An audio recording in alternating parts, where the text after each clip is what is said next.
Մեծ հայնակից ադմիրալ ծովակալ Հուսեն ասենք այսպես Իսակովի ոչ ծննդյանորն է, ոչ մահվան, բայց ես ուզում եմ, որ խորհուրդները բավականին լավ գնահատենք։ Այսօր առնված են 3 խորհուրդ կա այստեղ հավաքելու եւ հիշելու մեր մեծ զորավարին։ Մոտիկ այսպես,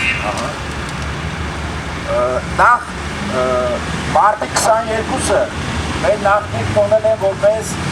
կանան առաջին օր, հիշերը հավասարի օր,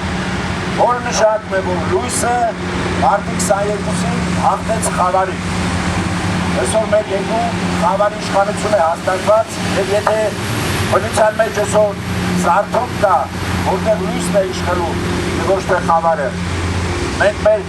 պայքարով մեր ընկերների հետ միասին փորձում ենք Հայաստանում շուրջ 7 տարի թևածող խավարը ցրել։ Երկրորդ խորհուրդը այսօր աշխարհը տոնում է Բալթիկ ծովի օրը, մարտի 22-ը։ Ծովակալ Իսակովը եղել է Բալթյան նավատորմի իրական հրամանատարը եւ հայնական պատերազմից առաջ եւ հայնական պատերազմում եւ դրանից հետո։ Եվ մենք ունենք նաեւ երրորդ խորհուրդը։ Այսօրը քրիստոնյա աշխարհը տոնում է 40 նահատակների օրը, 40 հռոմեական լեգիոնի զինվորներ, որոնք հավատարմության ուխտ արեցին իրենց Աստծուն եւ հանուն այդ հավատի Սեբաստիայում նահատակվեցին։ Այսօր մեր պայքարը եւս այդպիսին է։ Հայաստանում իրապես չկա քաղաքական պայքար։ Մեր գոյութենական պայքարն է օկուպացիոն ռեժիմի դեմ, որի կոլաբորանտ իշխանությունները կոչվում է Հայաստանի կառավարություն։ Ինչպես մեր նախնիկ եւ մեր հավատակից եղբայրները պայքարեցին չվախենալով ոչնչից, անգամ ֆիզիկապես չլնելուց, դրա համար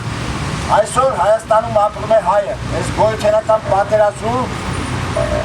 հավատը ամենամեծ զենքն է, որը կարող է հաղթել ցանկացածին։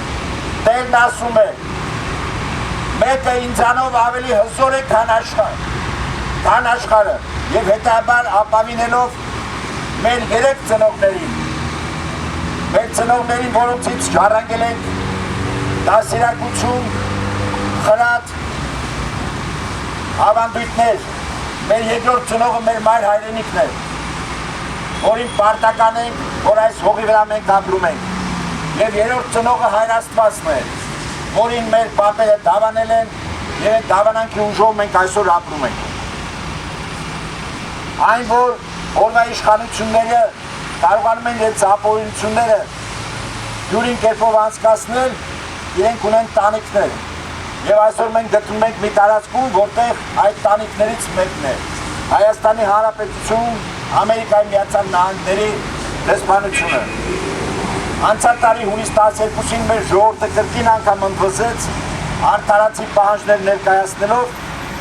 որտեղ ոստիկանությունը կիրառելով ոչ համաչափ ուժ, բռնություններ, խոշտանգումներ կարողացավ այդ փոքր ճակատամարտում հաղթել։ Եվ տարօրինակ չէ, որ հունիս 13-ին այս հարևան շենքում նստած Սույթ Տիկինը, որը ներկայացնում է Ամերիկա պետության ժողովրդին եւ պետությանը տարածեց հայտարարություն առայն հավաքական առումով ես հակիրճ ասեմ, որ իրենք խրախուսում են ոստիկանության քայլերը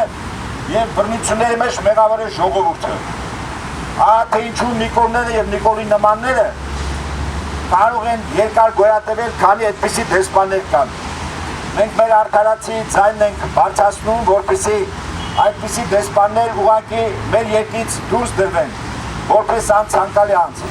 Իսկ այդ դեպքերի հետ կապված ես խոսքը փոխանցում եմ Ալլա Հակոբյանին, որտեղ է գնալը։ Խնդրեմ ներկայացեք դուք նաև, ես կպահեմ դուք խոսեք։